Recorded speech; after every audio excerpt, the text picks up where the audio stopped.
Hi, എല്ലാവർക്കും നല്ലൊരു good evening നേരുന്നു. ഇന്ന് ഞാൻ പുതിയൊരു നമ്മുടെ ശരീരത്തിന് ഏറ്റവും ആവശ്യമുള്ള ഒരു ഫ്രൂട്ട്സിനെ ഞാൻ നിങ്ങൾക്ക് പരിചയപ്പെടുത്തുന്നത്. എന്താണെന്ന് കാണണ്ടേ? ഇതാ മാതള നാരങ്ങ, പോമിഗ്രാനറ്റ്, അനാറ്, എല്ലാ പേരിലും അറിയപ്പെടും. ഇത് നമ്മുടെ മനുഷ്യശരീരത്തിന് വേണ്ട ഒരുവിധപ്പെട്ട എല്ലാ വൈറ്റമിൻസിനും വൈറ്റമിൻ ഡി അടങ്ങിയെല്ലാം. ഇതെന്തൊക്കെ നമുക്ക് തരുമെന്നറിയുന്നുണ്ട്. നമുക്ക് പേശികൾക്ക് നല്ല ബലം തരും. നമ്മുടെ ശരീരത്തിൽ രക്തക്കുറവിനെ പരിഹരിക്കും. കുട്ടികളുണ്ടാകുന്ന വിരശല്യം, ഇതിനെല്ലാം. പിന്നെ വൈറ്റമിൻസ്, ഒരുപാട് വൈറ്റമിൻസ് ഉണ്ട്. വൈറ്റമിൻ ഡി, സി എല്ലാം അതിനകത്ത് ഇറങ്ങിയിട്ടുണ്ട്. അപ്പോൾ ഒരു ആഴ്ചയിൽ ഒരെണ്ണമെങ്കിലും നമ്മൾ കഴിക്കണം. ഇച്ചിരി വിലയുണ്ട്. ഇത് ജ്യൂസ് അടിച്ചല്ല കുടിക്കണം, കഴിക്കണം. ഇത് പൊട്ടിച്ച് ഇതിൻ്റെ കുരു അടക്കം നമ്മൾ കഴിക്കണം. ജ്യൂസ് അടിക്കുന്ന നമ്മൾ കുരുവിൽ അടങ്ങിയിരിക്കുന്ന ആ ഗുണങ്ങളൊന്നും നമുക്ക് കിട്ടത്തില്ല. അപ്പോൾ നമ്മൾ ജ്യൂസ് അടിച്ച് അങ്ങനെ കുടിക്കരുത്, കഴിക്കണം.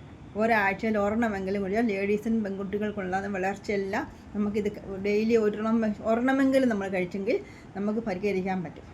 അപ്പോൾ എല്ലാവരും ഇതിൻ്റെ വില നോക്കാതെ മേടിച്ച് കഴിക്കുക. അപ്പം നമ്മുടെ ഒരുപാട് അസുഖങ്ങൾ നമുക്ക് കൺട്രോൾ ചെയ്യാൻ പറ്റും ഇതുവഴി. അപ്പം ഇന്നത്തെ വീഡിയോ കഴിഞ്ഞു. അടുത്തത് നല്ല വീഡിയോ വരെ. ബൈ. എല്ലാവരും ഫോളോ, ലൈക്ക് ചെയ്യണേ. ബൈ. Good night.